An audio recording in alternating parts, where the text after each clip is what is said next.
los efluentes. Hay muchas industrias que no eliminan los residuos de forma adecuada, y eso lleva a que haya una contaminación de ríos o arroyos aledaños a los lugares en donde están instaladas las plantas, lo cual afecta no solamente a los trabajadores, sino a toda la comunidad. Hay una película muy vieja, capaz que alguno la conoce, de Erin Brockovich, que trata un caso referente a esta cuestión. Era una empresa muy importante que en un pueblo muy pequeño de Estados Unidos no eliminaban los productos químicos que ellos utilizaban en el proceso industrial, no se eliminaban de forma adecuada, y eso llevó a la contaminación de ríos en ese pueblo, derivando en que varios pobladores tuvieran cáncer y otras enfermedades. Por eso allí hubo una demanda millonaria, lo que se llaman las acciones colectivas en Estados Unidos, contra esa empresa, por el daño que se había producido a toda la población, no solamente a los trabajadores, sino a todas las personas que vivían en ese pueblo. O sea que no es correcto señalar que cuando hablamos de riesgo químico es solamente el que se produce si pensamos en la industria química. Es en cualquier tipo de procedimiento en donde se utilicen este tipo de sustancias, por lo cual está involucrada tanto la manipulación como el transporte, el almacenamiento y, naturalmente, la forma en que se eliminan los residuos. Y se acuerdan que nosotros habíamos visto la clase pasada que cuando pensamos en este tema, hay una obligación, en primer lugar, que es del fabricante. Nosotros siempre, al estar en esta materia, tendemos a pensar en la obligación del empleador. Pero en realidad acá tenemos que ir un paso más atrás, y hay un deber que tiene el fabricante de los productos de indicar debidamente cuáles son las características de las sustancias, cuáles son las medidas que hay que considerar para el almacenamiento, cómo se tienen que guardar, en qué tipo de recipientes hay que guardar esas sustancias, si se tienen que conservar en frío o en temperatura ambiente, por ejemplo. Todo eso lo tiene que indicar el fabricante en la etiqueta del producto y también en la ficha. Habíamos hablado de una ficha de seguridad que también tiene que acompañar al producto hasta el destino final. Si pensamos en una exportación, por ejemplo, siempre tiene que estar el etiquetado correspondiente y la ficha de datos de seguridad, en donde allí el fabricante va a comunicar cuáles son los componentes de ese producto, las sustancias que lo componen, cuáles son los riesgos que se derivan de su utilización, medidas que hay que tener en cuenta para utilizar ese producto, si es necesario usar guantes, por ejemplo, para aplicar esa sustancia o no, si hay que usar tapabocas, por ejemplo, y también algunas medidas de primeros auxilios que se consideren importantes en caso de contacto accidental, ¿verdad? Eso tiene que estar en la etiqueta y en forma más detallada en la ficha de datos de seguridad. Como dice Romero allí, exacto, medidas a adoptar cuando hay una exposición inadecuada al producto. En la etiqueta, ¿se acuerdan que además de toda esta información, qué más tiene que haber? Algo que todos conocemos, que lo vemos siempre, incluso, bueno, en desodorantes, en cualquier producto que compremos. ¿Rivero? Los símbolos a los que estaba asociado ese producto. Por ejemplo, si era inflamable, el símbolo de inflamable. Si era tóxico, el símbolo de tóxico. Exacto, teníamos los pictogramas de peligro. Estos pictogramas que además corresponden al sistema globalmente armonizado. No es que cada país tenga su propio pictograma, sino que es un sistema universal, porque justamente cuando los productos se importan y se utilizan en distintos países, tiene que haber un sistema único para indicar la peligrosidad. Allí habíamos visto justamente los pictogramas que corresponden a productos explosivos, inflamables, productos peligrosos para la salud en general, productos tóxicos, ¿verdad? Eso sí o sí tiene que estar siempre en la etiqueta. Y otra cosa importante con respecto al etiquetado y la ficha de datos de seguridad es que la ficha tiene que estar a disposición de los representantes sindicales también. Si ellos quieren consultar, bueno, cuáles son las características de los productos que están utilizando los trabajadores en forma cotidiana en su labor, ellos tienen derecho a acceder a la ficha y también la normativa establece que esa ficha tiene que estar escrita en un lenguaje comprensible para todos. Vean qué importante, porque a veces cuando leemos, incluso nosotros mismos, las etiquetas de los productos, entendemos la mitad de lo que dice, porque se utiliza un lenguaje muy técnico, lógicamente hay, digamos, información que corresponde a los componentes químicos, entonces a veces puede ocurrir que están escritas en un lenguaje que no son comprensibles para todos. Y por eso se establece que la ficha de datos de seguridad tiene que estar escrita de forma que sea comprensible por cualquier persona. Y entonces, ¿qué es lo que tiene que hacer ahora el empleador? Hasta acá hablábamos de cuál es el deber del fabricante en cuanto al etiquetado, la información que hay que brindar con respecto a los productos, la ficha de datos de seguridad. Y el empleador, siempre que se utilicen estas sustancias en el lugar de trabajo, Rivero dice, ¿cuál es la diferencia entre inflamable y comburente? Inflamable es que, digamos, puede prender fuego, y comburente es que además puede producirse una explosión. Vean que estas son cuestiones químicas, ¿no? Que ya exceden lo que es lo jurídico, pero esa es la diferencia. Permítame que ya les doy algunos ejemplos de sustancias que son inflamables y otras que son comburentes. Eh, Cuando algo es inflamable, lo tenemos que mantener alejado de algo que haga chispas, por ejemplo, de la cocina, por ejemplo, ¿no? Que tiene una llama, porque eso puede prender fuego rápidamente.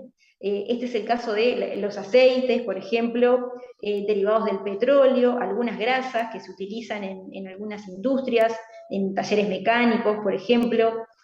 Y en el caso de los productos comburentes, es que además de prender fuego, se puede producir una explosión, por lo cual allí tenemos otro tipo de peligro, lógicamente. Si es explosivo, claramente allí es cuando se produce la explosión, pero en el caso del comburente tenemos las dos cosas. Profe, perdón, pero ¿Sí? como lo más técnico sería que lo inflamable puede arder por sí mismo, por ejemplo, la nafta o los combustibles, y los Sí, comburentes no arden por sí mismos, sí pueden contribuir a una combustión cuando hay una llama, por ejemplo. exacto. Muy bien. Se ve que Romero estudió algo más de química. Me gustaba mucho química. ¿Sí? Qué bueno. Como dice el compañero, lo que es inflamable puede arder por sí solo. Y en realidad algo que es comburente es algo que tiene que estar en contacto con otra sustancia para que se produzca el fuego y además hay un riesgo de explosión. Este es el caso del oxígeno, por ejemplo, el ácido nítrico, el agua oxigenada. Cuando está en contacto con otros productos que son inflamables, ahí es cuando se puede producir la llama y además una explosión. Por eso cuando el producto es comburente, lo que hay que hacer es evitar el contacto con sustancias que sean inflamables, porque el contacto entre las dos es lo que produce no solamente el fuego, sino la explosión. Esto después ustedes van a tener la información en la plataforma, pero no se preocupen por memorizárselo ni nada por el estilo, porque ya es algo que va más, es más para un técnico prevencionista. Al que le interesa, obviamente ahí van a tener el dato y la diferencia entre lo que es un producto comburente, inflamable, corrosivo también, pero no se preocupen por aprendérselo al detalle, ni mucho menos.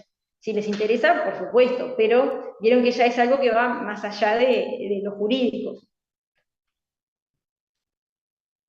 Entonces, como decíamos recién, el empleador, cuando en el lugar de trabajo se utilizan este tipo de sustancias, lo que tiene que hacer en primer lugar es la evaluación de riesgo, de la cual ya habíamos conversado hace algunas clases.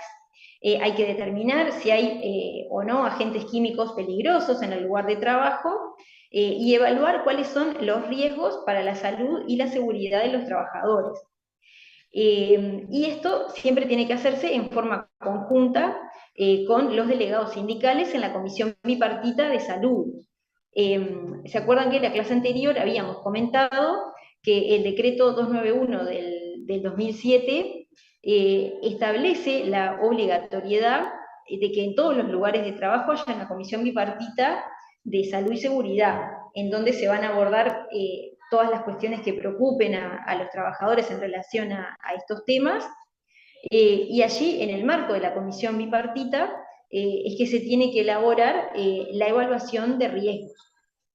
Entonces, para realizar la evaluación de riesgos, en primer lugar hay que analizar cuáles son las propiedades peligrosas de esos agentes químicos que se utilizan en el lugar de trabajo, que pueden ser productos de limpieza, pueden ser aceites, si es un taller mecánico, productos especiales para limpiar la maquinaria. Hay algunas industrias en donde se utilizan productos químicos especiales para la limpieza. No son productos comunes, ¿verdad? Entonces ahí hay que ver la ficha de datos de seguridad, hay que ver cuáles son las sustancias que se están utilizando y cuáles son los componentes.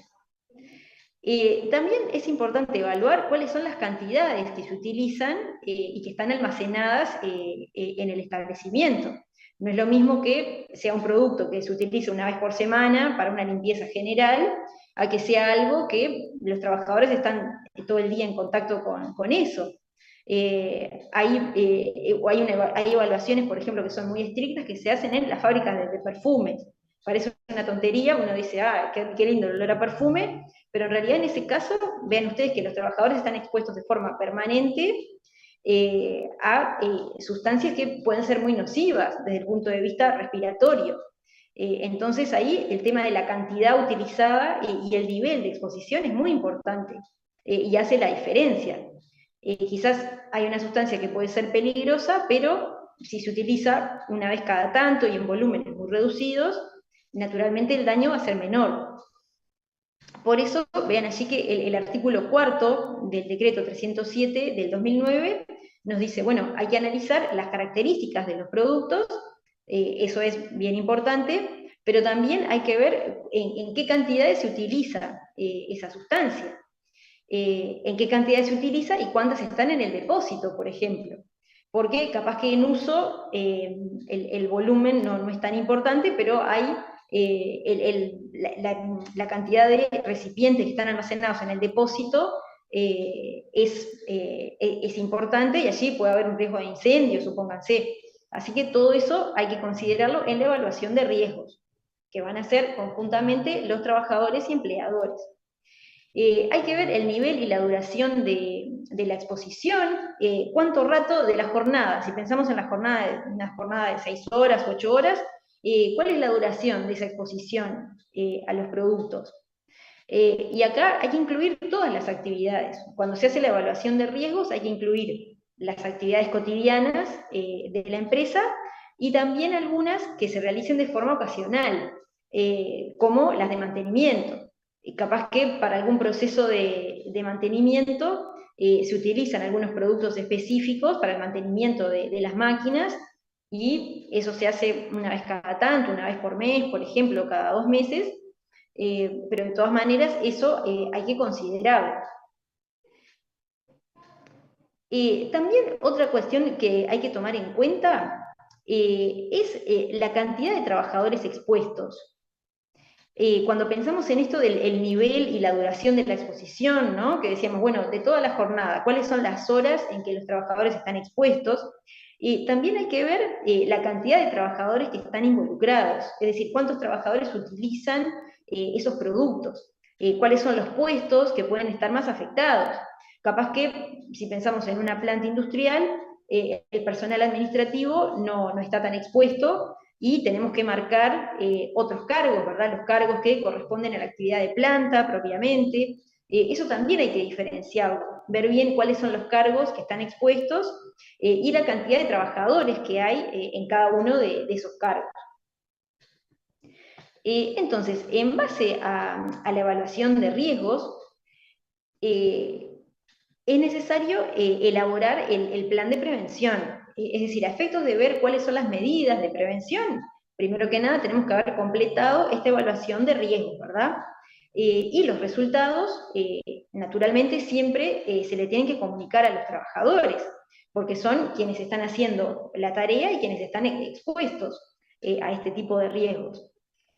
Cuando se culmina entonces esa evaluación, que se hace en forma conjunta, se tiene que comunicar los resultados a los trabajadores, y tiene que haber instancias específicas de formación y capacitación sobre las medidas que tienen que adoptarse.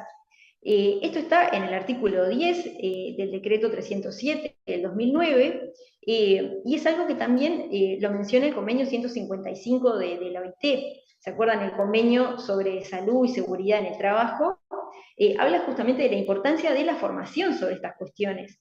Porque a veces las enfermedades o los accidentes se producen porque las personas no tienen noción de los daños que puede producir el estar expuestos a ciertos productos, la importancia de adoptar las medidas de prevención. Entonces, por eso es tan importante esto de el dar la información, pero además capacitar a los trabajadores debidamente, sobre todo si pensamos en tareas que son más peligrosas. Y entonces, el plan de prevención va a incluir cuáles son los riesgos que se detectaron en la evaluación, primero que nada, cuáles son las medidas preventivas que se van a poner en práctica, y los controles periódicos que se aconsejan. Yo les comentaba que hay una ordenanza del Ministerio de Salud Pública que establece algunos controles que son obligatorios para los trabajadores que están expuestos a ciertas sustancias. Pero además de eso, el Servicio de Salud y Seguridad que actúe en la empresa puede sugerir otras recomendaciones de otros controles que sean necesarios realizar. ¿Se acuerdan que nosotros habíamos visto que en las empresas que tienen más de 50 trabajadores es obligatorio que haya un servicio de salud y seguridad? Que si pensamos en las empresas más grandes, tiene que ser interno necesariamente, tiene que haber un médico, un técnico prevencionista o tecnólogo a disposición de la empresa para evacuar cualquier tipo de duda y también consultas que puedan tener los trabajadores.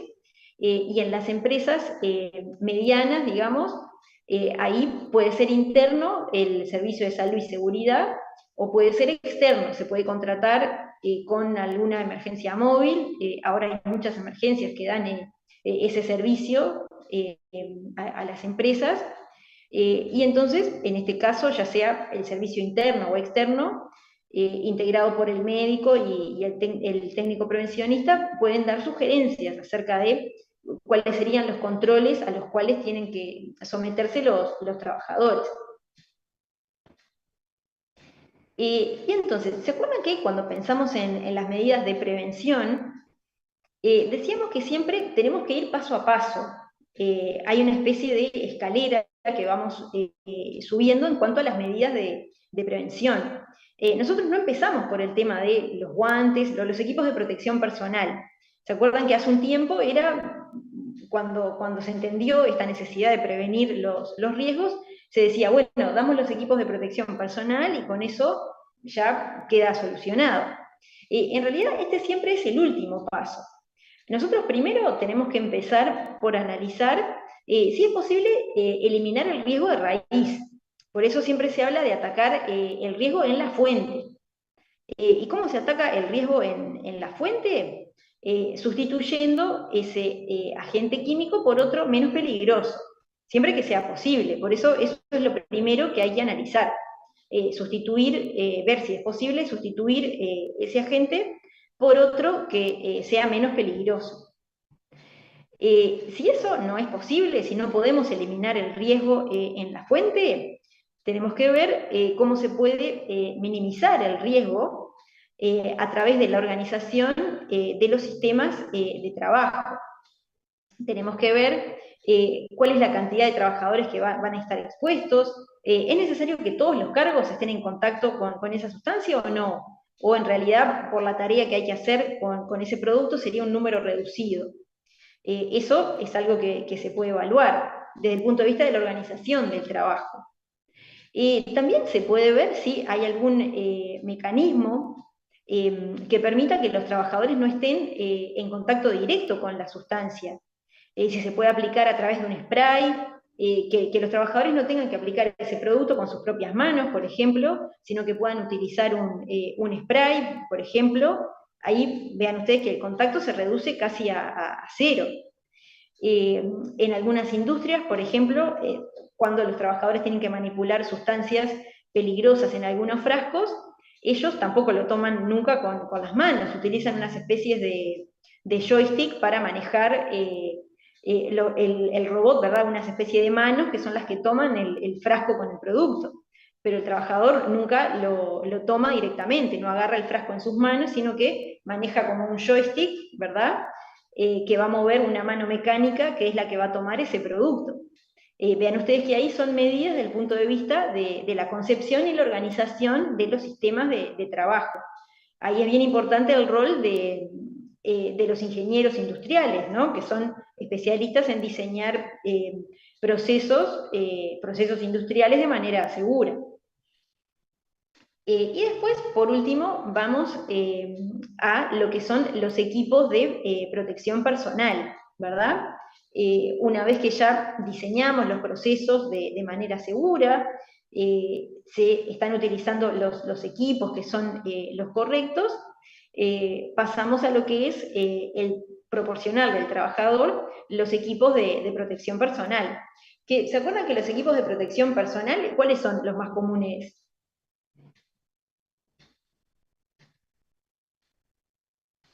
Hay algunos que ustedes los deben de ver todo el tiempo. Tapabocas, gorros.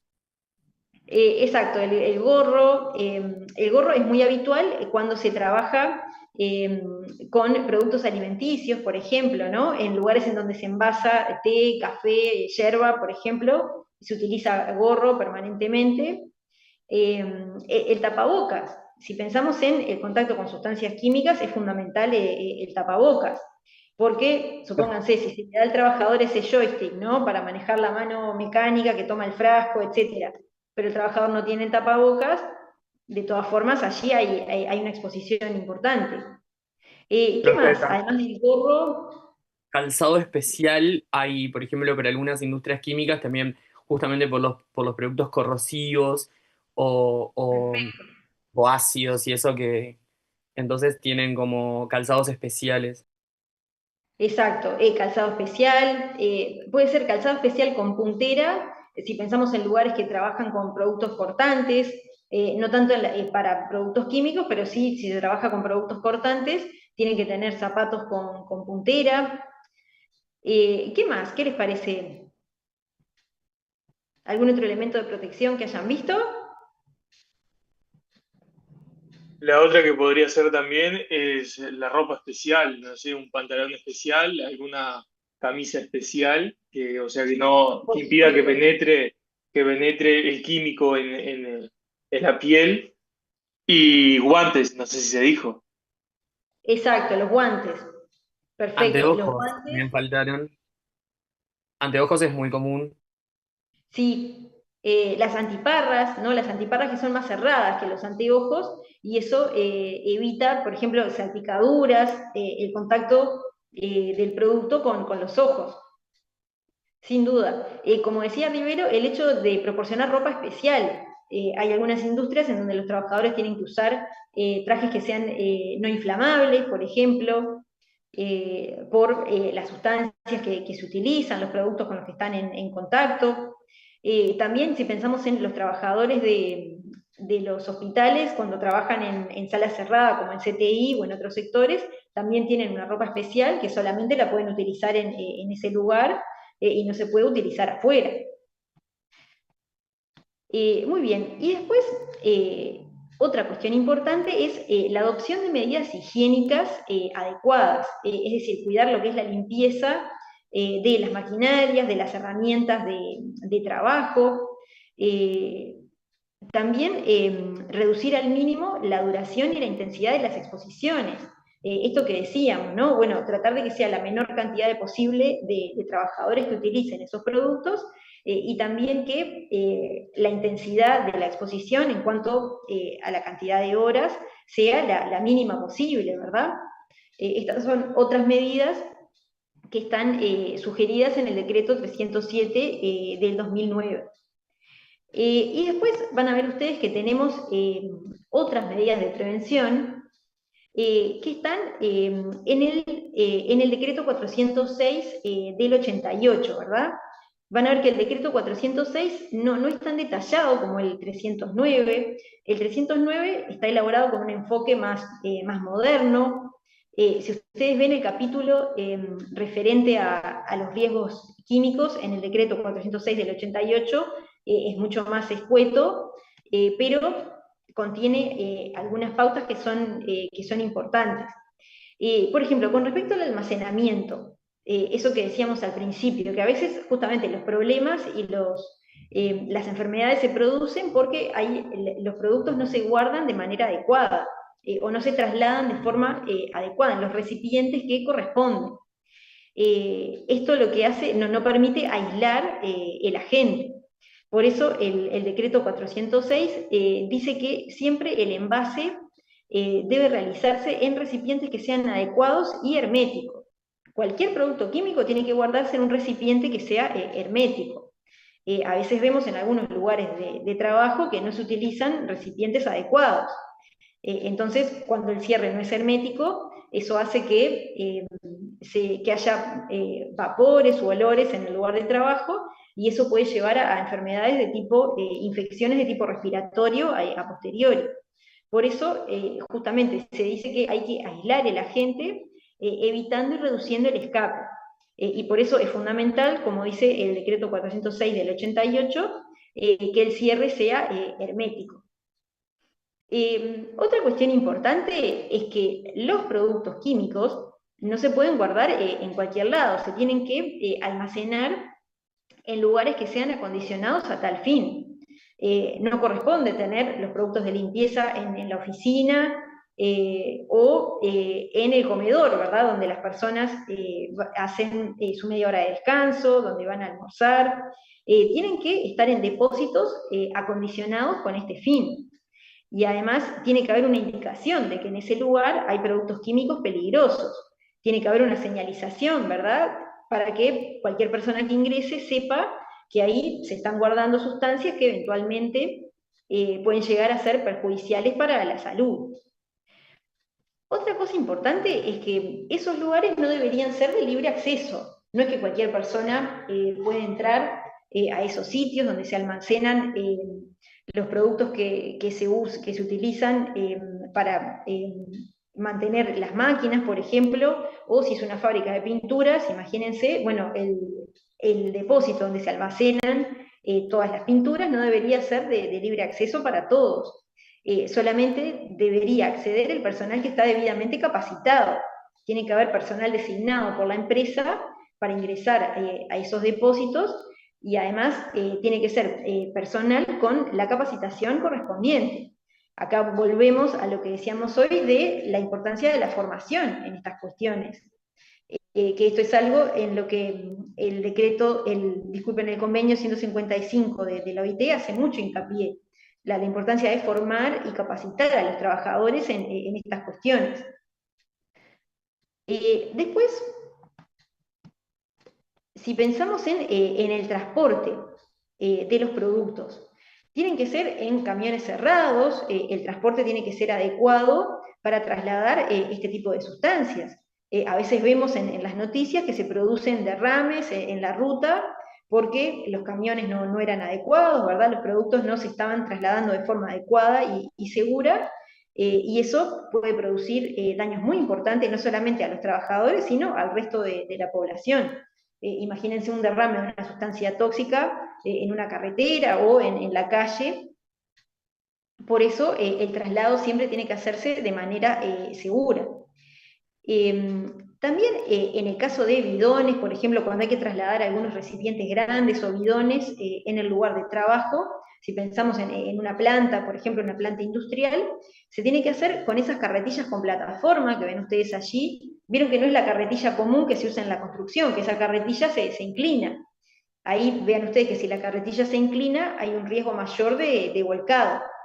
Entonces, por eso la carretilla tiene que ser plana, tiene que ser con plataforma para que, para que haya un riesgo menor de derrame de esas sustancias. Todo esto lo tenemos en el decreto 406. ¿Sí, Rivero? Ahí en esa imagen, por ejemplo, estaría mal cargada la mercadería porque se están mezclando tóxicos con inflamantes, ¿no? O sea, es un detalle, ¿no? Pero me pareció llamativo. En la primera imagen. Sí, en la primera imagen, se están Sí, en la mezclando primera dos que está todo podrían mal ser porque además ven que se peligrosos. están cayendo. Claro, además que se están mezclando dos sustancias que ahí tenemos un riesgo de explosión, claramente. También vean que se están cayendo, ¿no? Es algo simbólico para que ustedes vean que obviamente no se pueden trasladar los productos en un camión abierto. Tiene que ser un camión cerrado y con las medidas de seguridad correspondientes. ¿Sí, Rivero? Y otra cosa, por ejemplo, el camión también debería manifestar por fuera que está llevando productos químicos. Claro. Hay símbolos también, los mismos símbolos se deben poner afuera del camión. Exacto, exactamente. Cuando se están trasladando productos que son peligrosos, eso tiene que estar indicado en el camión. Eso ustedes lo habrán visto, que a veces cuando se están trasladando productos que son inflamables o combustibles, vemos que eso está en la parte de atrás, incluso no solo en los costados, pero también en la parte de atrás del camión, para que la persona que va manejando detrás mantenga una distancia prudencial. Muy bien, y después, si pensamos en el trasvase de los productos de un bidón a otro, vieron que si pensamos en las plantas industriales, a veces se compran productos que vienen en recipientes muy grandes, entonces hay que trasvasarlos a otros más pequeños para que la manipulación sea más sencilla.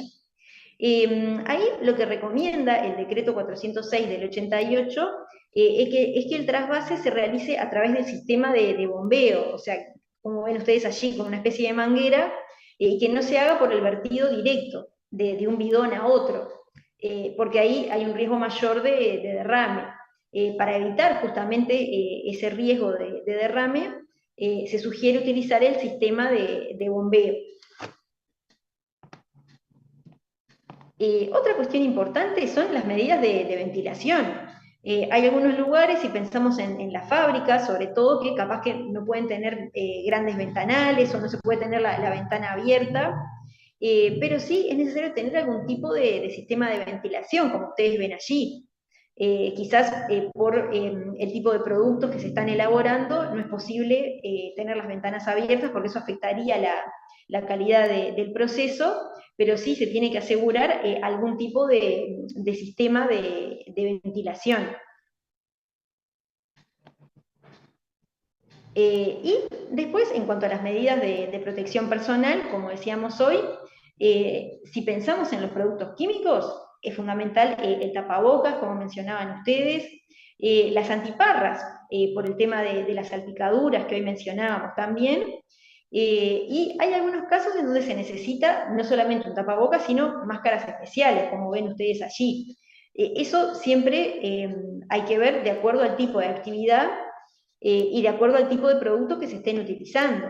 Hay lugares en donde quizás con el tapabocas común es suficiente, pero hay otros en donde tal vez hay que utilizar de ese tipo de mascarillas.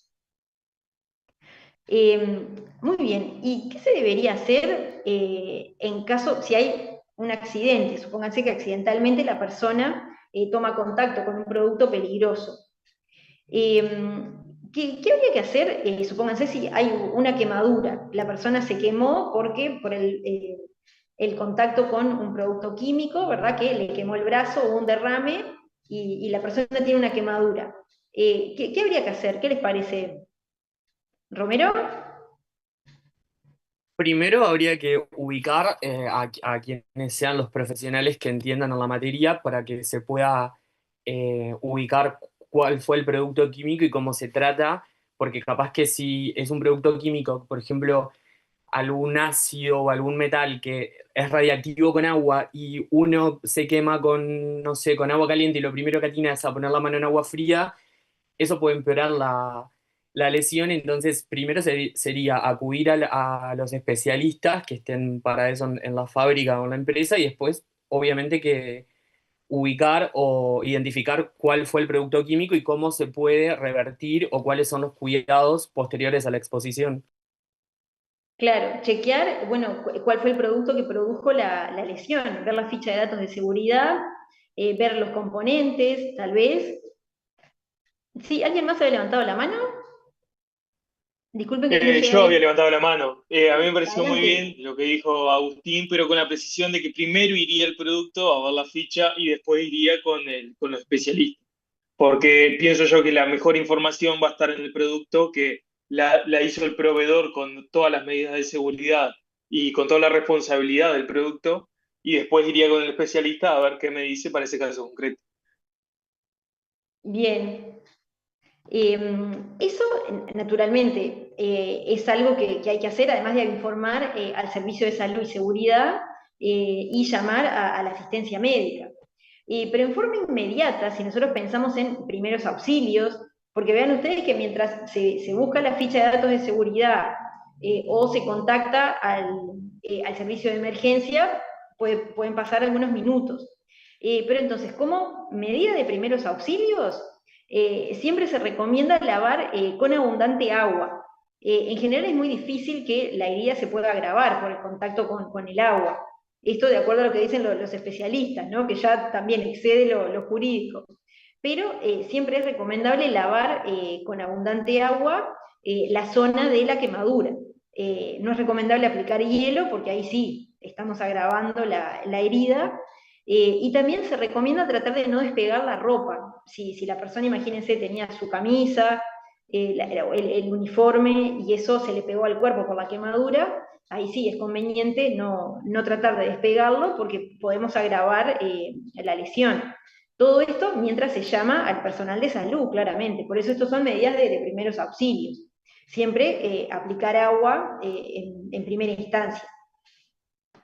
Y después, ¿qué les parece si hay una salpicadura de un producto en el ojo? No llega a ser una quemadura, pero la persona hay una salpicadura en los ojos y la persona no puede ver, le arden los ojos. ¿Qué habría que hacer en ese caso? Alguien que haya hecho curso de primeros auxilios, capaz que sabe. ¿Rivero? No hice curso, pero imagino que lavar con abundante agua hasta que llegue la emergencia. También, exacto. Cuando hay una salpicadura en los ojos se recomienda lavar con abundante agua durante 20 minutos al menos, o sea, no es simplemente pasarse agua una vez, sino lavar con abundante agua. Y en realidad habría que evitar lo que ustedes ven así, que es que la persona se lava con sus propias manos los ojos. Si pensamos en lugares que tienen sustancias químicas peligrosas, siempre lo que se recomienda es tener eso que ustedes ven allí que se llama lavaojos. Hay algunos lugares, hay plantas, imagínense si es una industria química, va a tener el lavaojos, que es como un bebedero que ven allí en la primera imagen, en donde el trabajador va y aprieta un botón y el agua sale sola, y entonces no tiene que pasárselo con las manos. Porque a veces cuando usamos las manos para pasar el agua, ahí puede ser que nos estemos metiendo el producto más adentro de los ojos. Por eso es mejor ese implemento, y hay algunos que son portátiles. Hay algunas industrias que, como les decía, sí, elaboran productos químicos o manejan habitualmente productos químicos peligrosos, seguramente ya tengan el lavaojos instalado como un bebedero, pero si no, se recomienda tener ese kit que es portátil, que se compra, y entonces la persona se aplica eso en los ojos durante un buen rato para poder lavar el producto. Después, si hay un derrame importante sobre la ropa del trabajador o en la piel, imagínense que hay un volumen importante de esa sustancia que cae en la ropa, lo que se recomienda es sacarse la ropa bajo unas duchas especiales. No es la ducha común del vestuario, porque imagínense que ahí hay un riesgo de contaminación de todo el vestuario. Estas son duchas especiales que hay en las plantas, bien al costado del lugar de trabajo, fuera del vestuario y bien cerca del lugar en donde se hace la tarea, para que la persona vaya ahí inmediatamente y se saque la ropa abajo del agua, porque de esa manera eso va lavando el producto y hay un drenaje que está debajo justamente de ese lugar en donde la persona se está sacando el uniforme. Esto es algo que también tienen que tener las industrias cuando se utilizan este tipo de sustancias que son peligrosas. ¿Y qué pasa cuando hay una intoxicación por inhalación? Supónganse que por un escape hay una intoxicación por vapores, o en el caso de incendio también. Vieron que a veces en los incendios lo más peligroso es la intoxicación por el humo, más que las quemaduras. ¿Alguien sabe qué hay que hacer?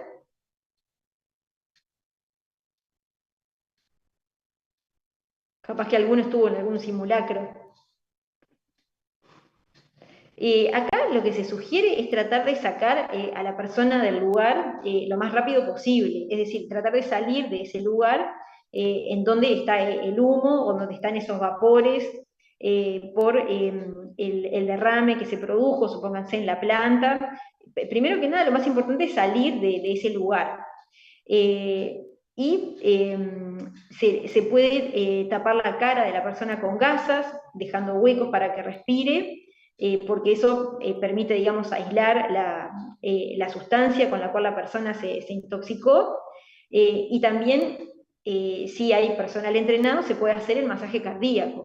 El masaje cardíaco es bastante complejo, capaz que alguno hizo el curso, ahora en muchos lugares se exige justamente que los trabajadores hayan realizado el curso para el masaje cardíaco, por lo cual si la persona perdió el conocimiento puede ser necesario realizarlo, pero tiene que ser una persona capacitada, que sepa cómo hacerlo.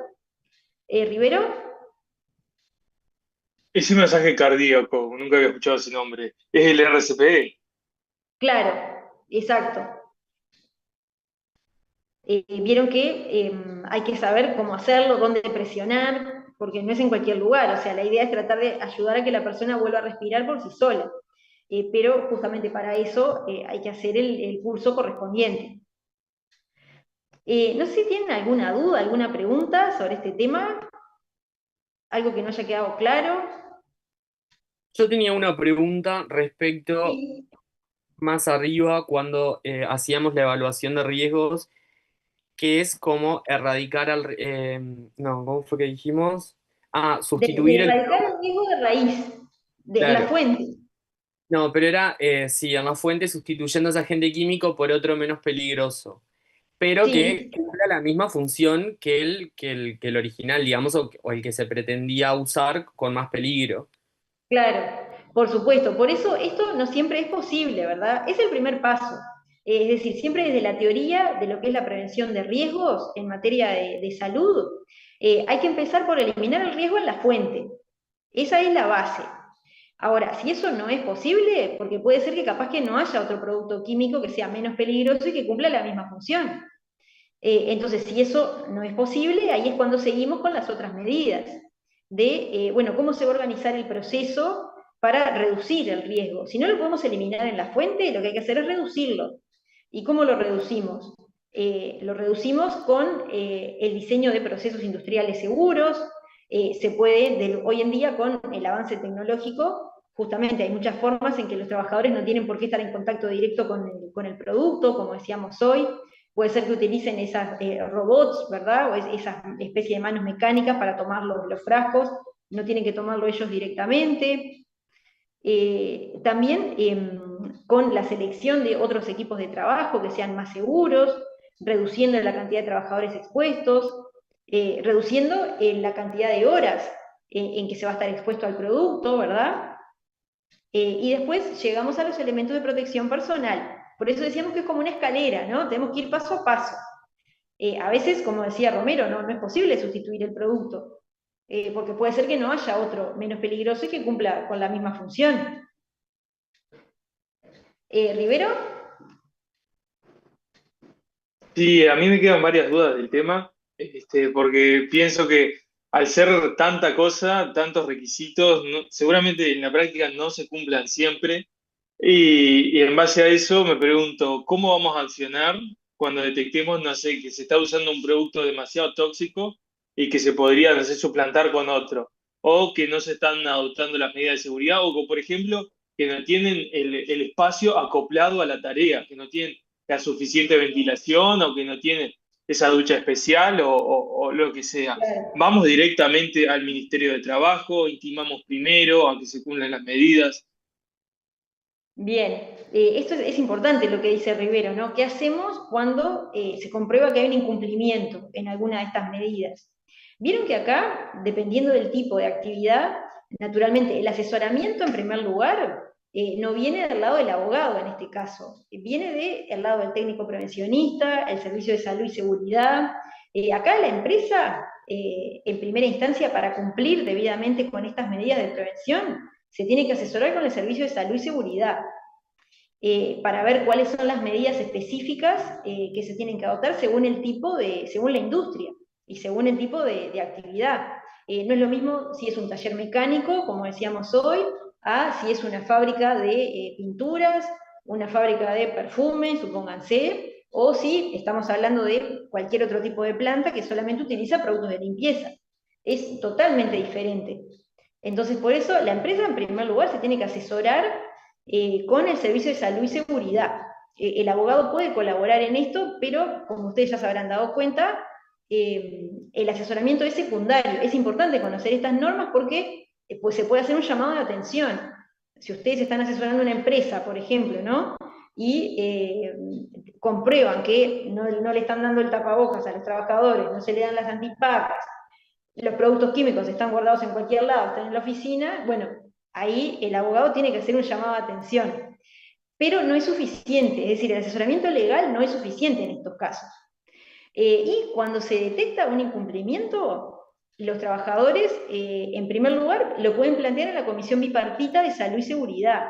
Vieron que la Comisión Bipartita es obligatoria, por lo que establece el 291 del 2007. Entonces se puede plantear una instancia interna para llegar a un acuerdo, elaborar un plan de cuándo se van a comprar los uniformes. Capaz que los trabajadores tienen que tener uniforme que sea antillama y resulta que hace 5 años le dieron el uniforme y nunca más se renovó. Entonces, diseñar un plan de cuándo se van a cambiar esos uniformes, cuándo les van a dar las antiparras, por ejemplo. Yo les comentaba que la colaboración y la cooperación en materia de salud y seguridad es muy importante. Entonces, en primer lugar, hay que acudir a la comisión bipartita, que para algo está, y es obligatoria en todas las empresas.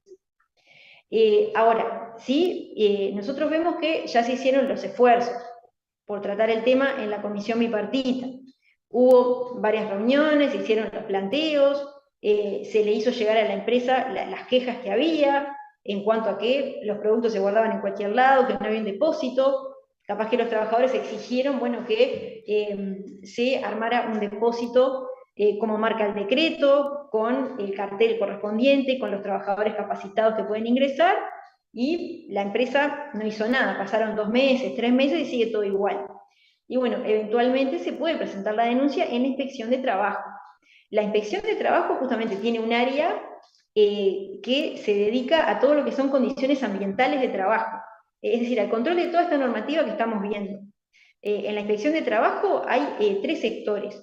Hay un área que es de condiciones generales de trabajo, que es donde van a controlar todo lo que se refiere en cuanto al pago de salarios, jornada de trabajo, si están pagando las horas extras o no. Y después tenemos otra área que justamente controla todo lo vinculado a condiciones ambientales de trabajo.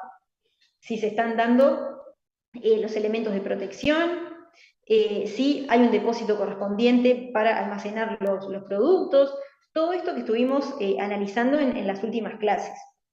Entonces, eventualmente se puede presentar la denuncia y si hay un incumplimiento, la empresa puede ser multada.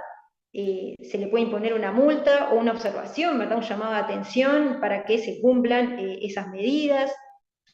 Después, en Laboral 2, ustedes van a ver que las sanciones que impone la inspección van de acuerdo a la gravedad de la infracción.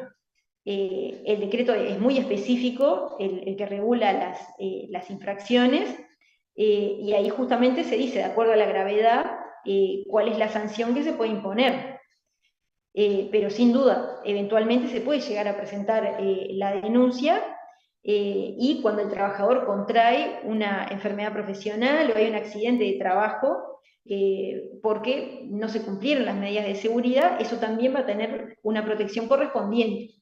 Eso está en la ley de 16.074, que lo van a ver más en detalle en Laboral 2. No sé si quedó claro, Rivero, si iba por ese lado tu pregunta. Sí, sí, clarísimo. Vieron que acá, si nosotros pensamos en el trabajador desarrolla una enfermedad profesional por la exposición a los vapores, ¿no?, que había de los productos químicos. Ahí, cuando es enfermedad profesional, la cobertura la da el Banco de Seguros, no va a ir al BPS. Eso es algo especial de este régimen que ustedes lo van a ver, justamente que está en la 16.074. Lo mismo si es un accidente de trabajo, eso no es una enfermedad común. No es, digamos, una gripe o un accidente de tránsito común, es un accidente que la persona tuvo en el trabajo, porque hubo un derrame de una sustancia en la planta, ¿verdad? Entonces, eso tiene un régimen especial que está en la 16.074 y ahí es el Banco de Seguros el que le va a dar la protección.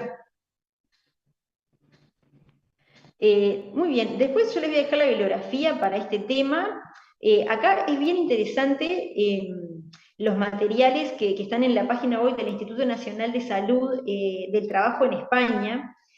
Van a ver que ese sitio tiene materiales que son muy fáciles y muy accesibles de entender, porque a veces, como yo les comentaba, la bibliografía sobre estos temas puede ser bastante complicada, sobre todo para quienes estudiamos disciplinas que están vinculadas a otras áreas.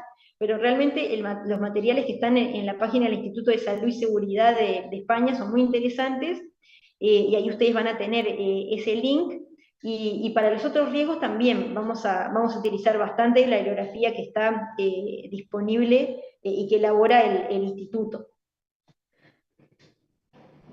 Muy bien, y entonces ahora vamos a comenzar con otros de los riesgos que pueden estar presentes en el lugar de trabajo y que son los riesgos biológicos.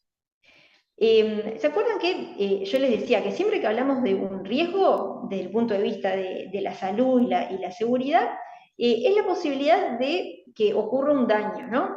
Y en este caso estamos hablando de un daño que puede ocurrir como consecuencia de la exposición o el contacto con agentes biológicos. ¿Y a qué nos referimos cuando hablamos de los agentes biológicos? Pueden ser los virus, que son los más conocidos, ¿no? Virus o bacterias, pero también hablamos de agentes biológicos cuando nos referimos a parásitos u hongos que pueden estar en algunos lugares, sobre todo cuando la ventilación no es adecuada. En este caso también hablamos de daños que se producen por la exposición a agentes biológicos. No estamos hablando ya de agentes químicos en este caso. ¿Y cómo se pueden transmitir los agentes biológicos? Es decir, ¿cómo se puede producir el daño por la exposición a un agente biológico? Puede ser por vía respiratoria también o inhalatoria. Esto es parecido a lo que veíamos con los productos químicos, ¿no? Muchas veces, si pensamos en los virus, las infecciones se dan justamente por vía respiratoria. Puede ser también por vía dérmica o cutánea, por la ingesta. Por vía digestiva u oral, por ejemplo, de productos que están contaminados. Puede ser también, en este caso, por pinchazos o por picaduras. En el caso de la salud esto es muy frecuente, ¿verdad? Que a veces hay enfermedades que se contraen por el pinchazo, ¿verdad? Cuando no se manejan adecuadamente los instrumentos, ya sea en el quirófano o en otro lugar donde estén realizando procedimientos. Puede ser por vía sanguínea también. Si pensamos en los agentes biológicos, a veces el contacto y la infección se puede dar por vía sanguínea y también por vía ocular. ¿Cuáles son los daños que pueden producirse si pensamos en los agentes biológicos? Acá podemos tener infecciones de distinto tipo, infecciones respiratorias, infecciones en la piel, por ejemplo, alergias, intoxicaciones, si pensamos en el consumo de productos que pueden estar contaminados, por ejemplo, con algún virus o con algún parásito. Eso es muy común, a veces que en una importación, ¿verdad? O por algún proceso que no se realizó adecuadamente haya parásitos en los productos alimenticios y de esa forma se produce la contaminación. ¿Y en qué actividades laborales les parece a ustedes que están más presentes los riesgos biológicos?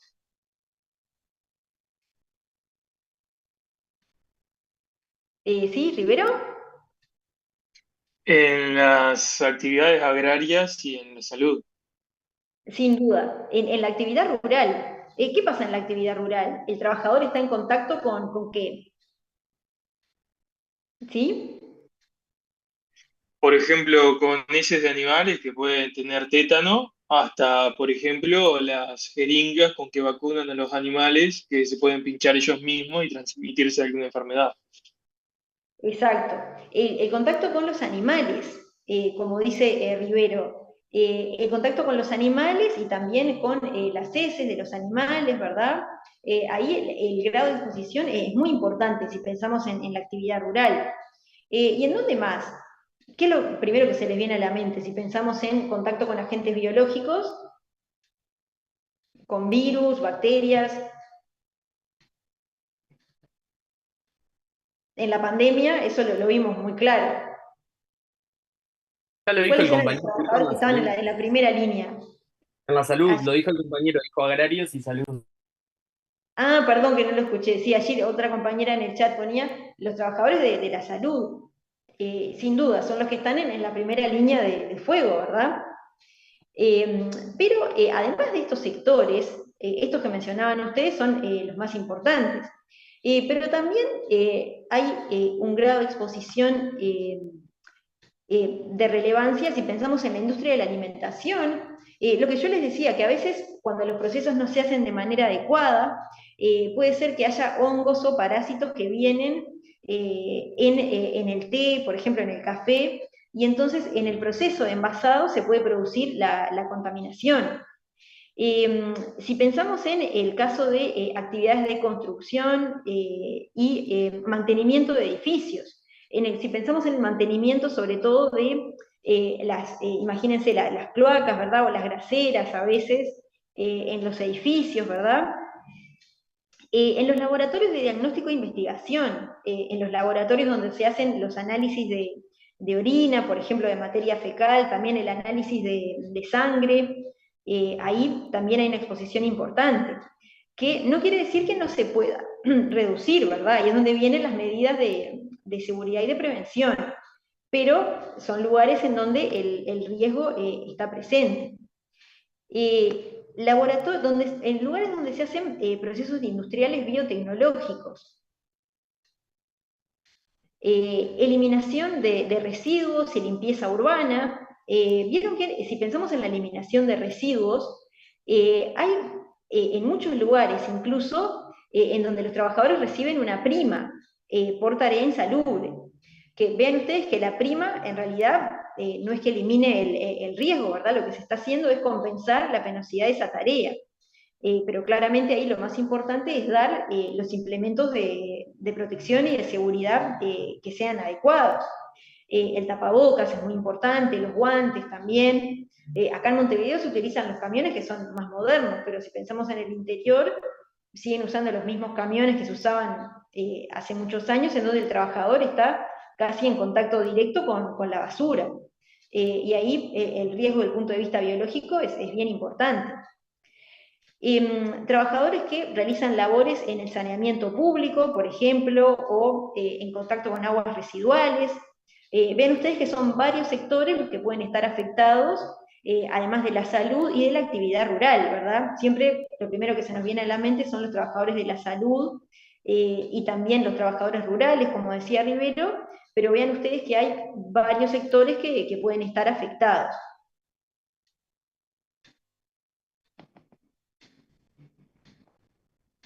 Y entonces, ¿cuáles son algunas enfermedades que se pueden derivar de la exposición a los riesgos biológicos? En el caso de la actividad rural, esto lo mencionamos porque es bastante importante en nuestro país, en donde la actividad ganadera es bien relevante. Hay una enfermedad que ustedes la habrán escuchado, que es la brucelosis, que es una enfermedad que afecta a los animales y al hombre también, y que está causada por esa bacteria que ustedes ven allí, que es la Brucella abortus, y que se transmite por el contacto directo, cuando se manipulan los animales infectados. Esto lo podemos ver en el caso de trabajadores de frigoríficos, en laboratorios, quienes se desempeñan en establecimientos ganaderos directamente. Por eso acá las medidas de prevención son bien relevantes. Hay algunas recomendaciones que da el Ministerio de Ganadería en este caso, y lo mismo ocurre con la fiebre Q. Esta es otra enfermedad que podemos ver en el medio rural. Esto se produce por una bacteria que afecta animales vacunos y también cabras y ovejas, por ejemplo. eh, y en este caso el contagio es por inhalación, no es tanto por el contacto, por manipular al animal, sino directamente por inhalación. Y como yo les decía acá, hay recomendaciones específicas que da el Ministerio de Ganadería para poder prevenir estas enfermedades. Hay folletos informativos y hay mucha información que brinda el Ministerio de Ganadería. Y entonces, ¿cuáles son algunas medidas de prevención si pensamos en los riesgos biológicos? Acá ustedes van a ver que en el decreto 406 del 88 tenemos otro capítulo específico para estos riesgos, así como teníamos uno en particular para los riesgos químicos, tenemos otro capítulo para los riesgos biológicos. Y después si pensamos en la actividad rural, hay un decreto que es el 321 del 2009. Ese decreto refiere a la protección de los trabajadores rurales frente a distintos tipos de riesgo. Lo vamos a mencionar varias veces porque justamente el decreto 321 del 2009 vendría a ser como una especie de decreto 406 genérico, pero para la actividad rural. Entonces por eso ahí tenemos distintas medidas de prevención para los riesgos químicos, ergonómicos, físicos y biológicos, pero aplicados concretamente a la actividad rural. Como ustedes saben, la actividad rural tiene muchas particularidades porque hay una exposición importante al sol, ¿verdad? Es una actividad que se hace al aire libre, se hace en contacto con los animales, entonces hay muchas particularidades desde el punto de vista de la salud y seguridad. Entonces por eso hay un decreto que es específico para este sector. Entonces, en primer lugar, los trabajadores expuestos a este tipo de riesgos tienen que estar sometidos a exámenes médicos, a los exámenes médicos que se determinen. Esto también en la ordenanza 145 del 2009 se establecen cuáles son los exámenes médicos a los cuales deben someterse los trabajadores que estén expuestos a estos riesgos. Esa ordenanza, como yo les comentaba, dice todos los exámenes que se tienen que realizar los trabajadores dependiendo del tipo de actividad. Los trabajadores que están expuestos al ruido se tienen que hacer audiogramas de forma periódica, quienes trabajan con rayos X tienen que hacerse otro tipo de estudios, lo mismo quienes están expuestos a agentes biológicos, químicos. La ordenanza es muy específica en cuanto a cuáles son los exámenes médicos a los cuales tienen que someterse los trabajadores en cada caso. Después vean ustedes, el decreto 406 del 88 dice que se prohíbe fumar e ingerir alimentos en los lugares de trabajo, así como mantener en ellos alimentos. Vieron que ahora, bueno, hay una prohibición genérica en cuanto a fumar en lugares cerrados, pero de todas maneras ya el decreto 406 prohibía fumar en los lugares de trabajo y también ingerir alimentos en los lugares en donde se hace la tarea.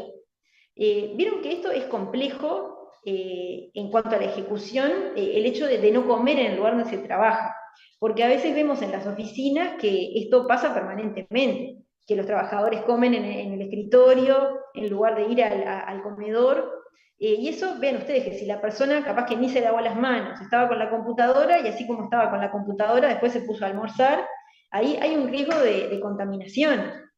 Hay mayor riesgo de intoxicación por el contacto con virus, bacterias, ¿verdad?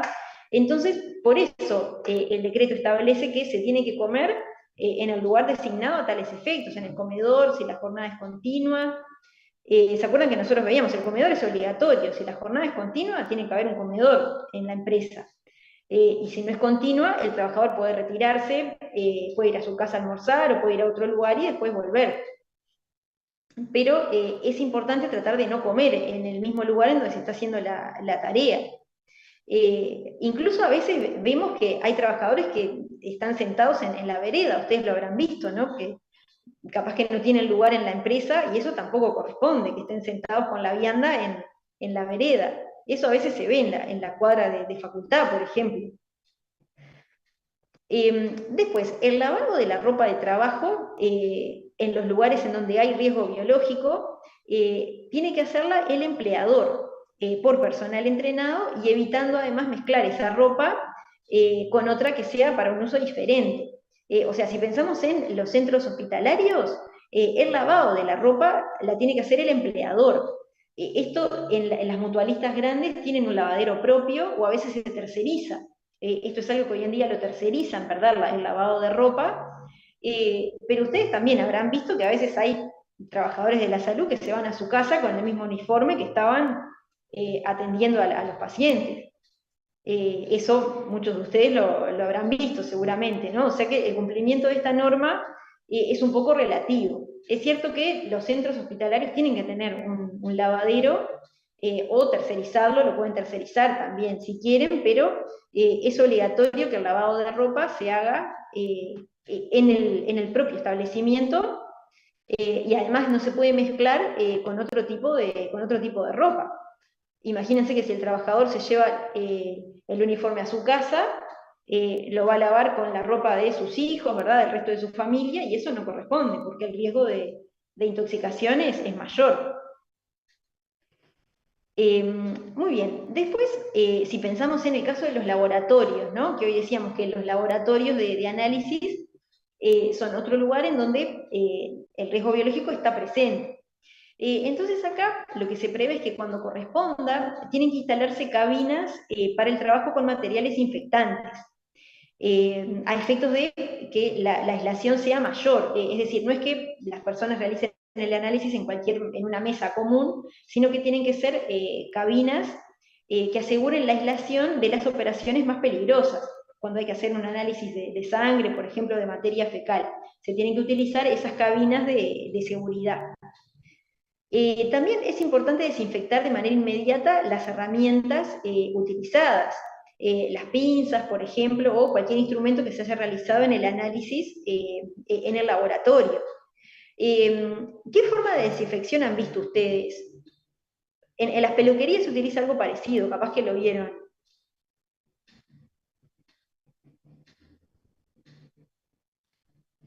No hay Desinfección en qué sentido, por seguro. A ver, ejemplo, Romero. materiales médicos. Sí, sí, o pueden ser pinzas, ¿verdad?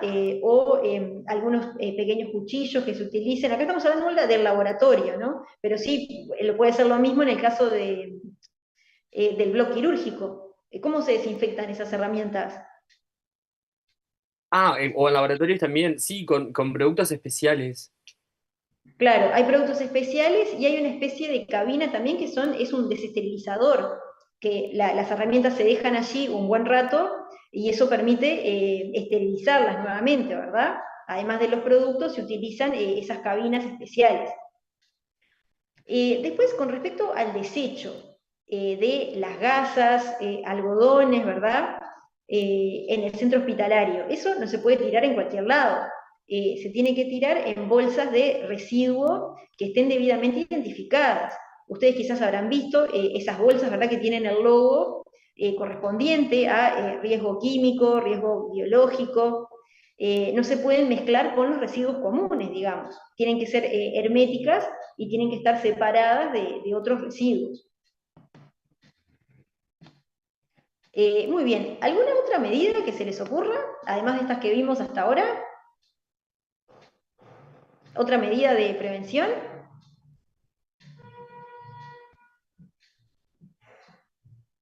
Vimos el tema de los desechos, utilizar las cabinas, ¿verdad? En el caso del laboratorio, el lavado de los uniformes, que se tiene que hacer aparte. ¿Sí, Rivero? Capaz que me suena, no sé, pero charlas informativas para que tengan conocimiento de cómo se debe tratar. Por supuesto, eso, la formación y la capacitación es fundamental en cualquier tipo de actividad. Eso lo tenemos en el decreto 291 del 2007, en el convenio 155 de la OIT, sin duda. Eso es algo que es transversal. Otra cosa importante es que cuando hay vacuna, es necesario aplicarla a los trabajadores.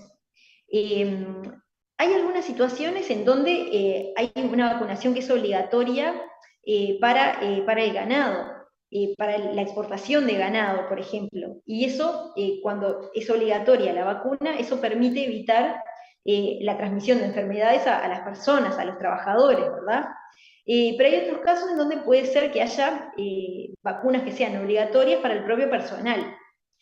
Acá, por ejemplo, el decreto el 317 del 2005 establece la obligatoriedad de la vacuna contra la hepatitis B para los trabajadores de la salud. En este caso, si pensamos en los trabajadores de la salud, todos necesariamente tienen que estar obligados contra la hepatitis B.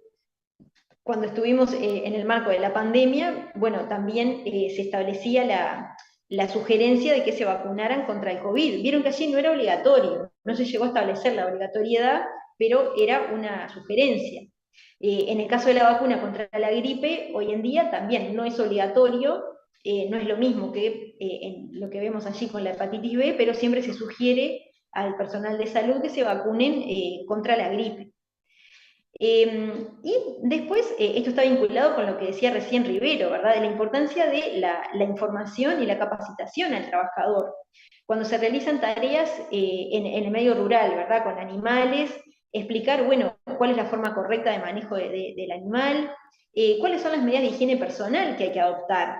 Acá, si pensamos en el caso de los tambos, por ejemplo, ¿no? Son procesos que se han modificado muchísimo si los comparamos con lo que ocurría en el pasado. Hoy en día ya no se ordeña a mano, naturalmente, es decir, el trabajador no está en contacto directo con el animal porque el ordeñe se hace a través de una máquina.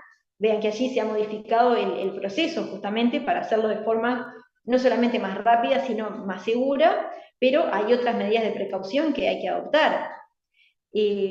Cuáles son las enfermedades transmisibles, cuáles son las enfermedades que pueden contraerse por el contacto con los animales, y naturalmente dar las medidas de protección que correspondan, los guantes, la mascarilla, las antiparras, en algunos casos en el medio rural se utilizan, y también, como algunos de ustedes señalaba hoy, si pensamos en los centros de salud, los trabajadores que realizan tareas en área cerrada, en el caso de CTI o bloque quirúrgico, utilizan ropa especial que se la tienen que colocar en el propio lugar.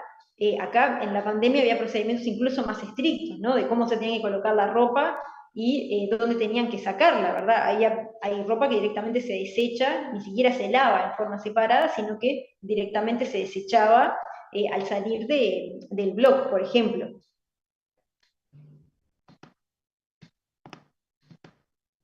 Muy bien, no sé si tienen alguna duda, alguna pregunta sobre esto. Sí, adelante. Mi duda es la misma que el tema anterior, porque en el tema anterior era un poquito más dudoso, pero en este caso sí, o sea, en todas, por ejemplo, en todas las estancias que conozco, yo que soy del interior, estas medidas ninguna se aplica. Entonces, ¿qué hacemos cuando vemos un incumplimiento? ¿Vamos hasta la inspección de trabajo o, por ejemplo, si es el tema ganadería, vamos ante el Ministerio de Agricultura y Pesca? Bueno, en este caso, si pensamos en el medio rural, la inspección de trabajo va a actuar en todo lo que se refiere al incumplimiento de medidas de prevención y de seguridad con respecto a los trabajadores, pero hay otros casos donde puede actuar el Ministerio de Ganadería, si el establecimiento no está cumpliendo con otras condiciones, ¿verdad? Sin duda. En este caso se podría recurrir a los dos lugares. De todas formas, si pensamos en el trabajador, siempre quien controla el cumplimiento de la normativa laboral es la inspección de trabajo. Y como yo les decía, hay un área que es el área de salud y seguridad, es el área que se conoce como CATS, de cumplimiento de condiciones ambientales de trabajo, que ahí es donde se van a recibir las denuncias. Sin duda, en el ámbito rural hay toda una problemática, porque hay dificultades en cuanto al cumplimiento de la normativa laboral en general, en la jornada de trabajo, el tema de horas extras, ¿verdad? Sin duda. Es muy complejo y además la cantidad de inspectores no es suficiente y por eso no se llega a todos los lugares. Pero cuando hay incumplimiento de esta normativa, eso hay que denunciarlo. Además, eso después ustedes en Laboral 2 lo van a ver. Si la persona contrae una enfermedad profesional, por ejemplo, el Banco de Seguros le va a dar la protección. Esto se ha visto en el medio rural en el caso de los productos que se aplican con avioneta, ¿verdad? De los desinfectantes que se aplican para que las plantaciones no contraigan ciertas plagas, se aplican los productos fitosanitarios con avionetas.